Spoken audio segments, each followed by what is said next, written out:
Hello friends, मैं मनीष। आज मैं एमपी बोर्ड वालों के लिए रिवीजन टेस्ट पेपर 2021 कक्षा 12वीं हिंदी विशिष्ट विषय को लेकर आया हूं, जिसका पहला प्रश्न है रिक्त स्थानों की पूर्ति कीजिए। पहला प्रश्न पूछा गया है, चिंतन के क्षेत्र में जो अद्वैतवाद है वही भावना के क्षेत्र में डैश है। इसका उत्तर है रहस्यवाद। भय जब स्वभावगत हो जाता है तब डैश कहलाता है, तो ये कहलाता है कायरता। गौरा को किसी ने डैश से लपेटकर सुई खिला दी, तो गुड़ में। वाक्य के प्रमुख गुण डैश होते हैं, तो वाक्य के प्रमुख गुण 3 होते हैं। निम्नलिखित कथनों के लिए सही विकल्प चुनकर लिखे। हिंदी कविता का जागरण काल माना जाता है भारतेंदु युग को। नए मेहमान आए थे बिजनौर से। हिंदुओं के पवित्र 4 धाम इस राज्य में है, तो वो है उत्तराखंड। मुंह उतरना का अर्थ होता है उदास होना। सत्य और असत्य को छांटना है। तो पहला प्रश्न है, बच्चे लाइन में जाएंगे। यह सरल वाक्य, यह कथन क्या है? सत्य है। क्रोध का प्रभाव से प्रसन्नता आती है, असत्य। प्राप्त नगर, प्रपात नगर समाचार पत्र का प्रकाशन लखनऊ नगर से आरंभ हुआ, असत्य। क्या आप खाना खा लिए हैं? वाक्य अशुद्ध है, सत्य। जोड़ी मिलाओ।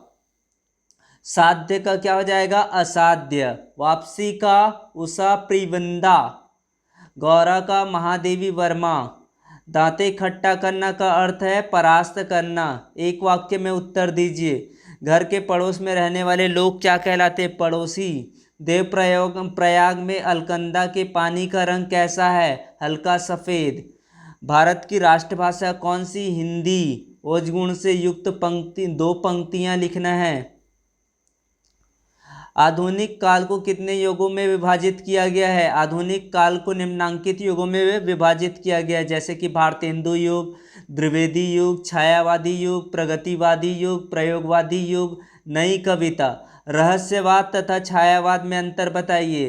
तो इसमें कल्पना की प्रधानता होती, छायावाद में। रहस्यवाद में चिंतन की प्रधानता है, भावना की प्रधानता है, ज्ञान व बुद्धित्व की प्रधानता है। यह प्रकृति मूलक है, इसकी प्रकृति क्या है? दार्शनिक है। चंद्रमा को किसने कलंकर अपने सिर में धारण किया? चंद्रमा को कलंकर शिव जी ने अपने शीश पर धारण किया।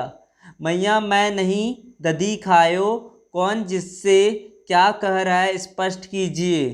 तो मैया मैंने नहीं दही खायो, यह बात बालक श्री कृष्ण अपनी माता यशोदा से कह रहे हैं कि मैं दही नहीं खाया हूँ, बल्कि ग्वाल वालों ने मेरे मुख पर लिपटाया था। हमको लिखियो है, कहा गोपिया। यह प्रश्न किससे पूछ रही है? तो यह प्रश्न एक दूसरे से पूछ रही है। नाटक के प्रमुख तत्व क्या है? तो कथा वस्तु, चरित्र चित्रण, शैली, संवाद, अभिनीयता आदि नाटक के क्या होते हैं? तत्व होते हैं। रिपोर्तार्ज की विशेषताएं लिखिए। तो रिपोर्तार्ज की विशेषताएं हैं, रिपोर्तार्ज हिंदी की ही नहीं पाश्चात्य साहित्य की भी नवीनतम विधा है। इसका जन्म साहित्य और पत्रकारिता के संयोग से हुआ है। रिपोर्तार्ज घटना का आंखों देखा हाल होता है।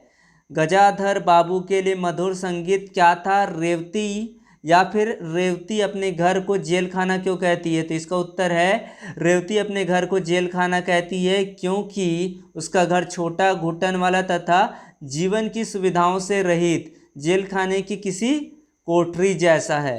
उत्तराखंड के 4 धामों के किन 4 पवित्र नदियों के किनारे स्थित है? उत्तराखंड के सुप्रसिद्ध 4 धाम पवित्र नदियों के तट पर स्थित है। यमुनोत्तरी का मार्ग यमुना के किनारे किनारे, गंगोत्री का मार्ग गंगा नदी के किनारे किनारे, केदारनाथ का मार्ग मंदाकिनी के किनारे किनारे तथा बद्रीनाथ का मार्ग अलकनंदा नामक पवित्र नदी के किनारे किनारे गया है।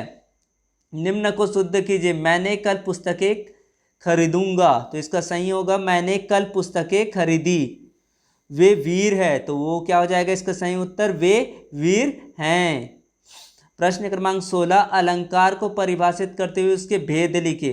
काव्य की शोभा बढ़ाने वाले तत्व को क्या कहा जाता है? अलंकार कहते हैं। इसके 3 भेद है, शब्दालंकार, अर्थालंकार, उभयालंकार। ज्योति मठ के विषय में संक्षिप्त जानकारी लिखिए। आज भी उत्तराखंड में शंकराचार्य जी के कार्यों एवं उनके निवास स्थान के प्रत्यक्ष दर्शन किए जा सकते हैं। ज्योति मठ में आज भी वह सहतूत का वृक्ष है जिसके नीचे बैठकर तपोभूत शंकराचार्य जी की को ज्योति के दर्शन हुए।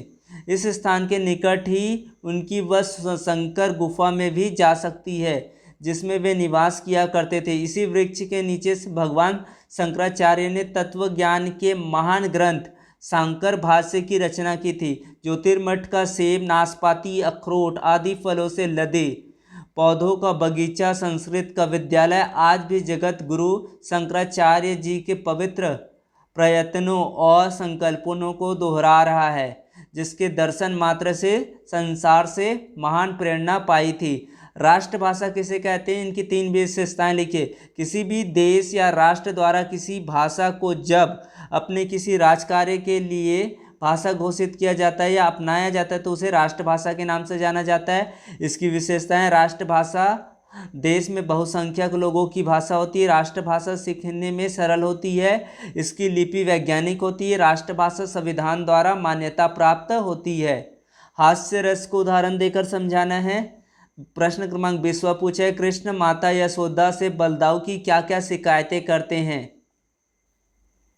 21वां प्रश्न है, नाटक एवं एकांकी में 4 अंतर लिखें। नाटक में अनेक अंक हो सकते हैं, एकांकी में 1 अंक होते हैं। नाटक में अधिकारी के साथ सहायक और गौण कथाएं भी होती है। एकांकी में एक ही कथा घटना रहती है।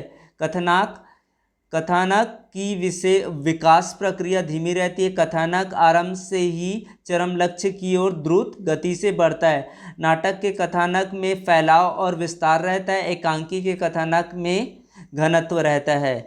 अब पठित गद्यांश पूछा गया। पठित गद्यांश को अच्छे से पढ़ना है, उसके बाद दिए गए प्रश्नों के उत्तर को लिखना है।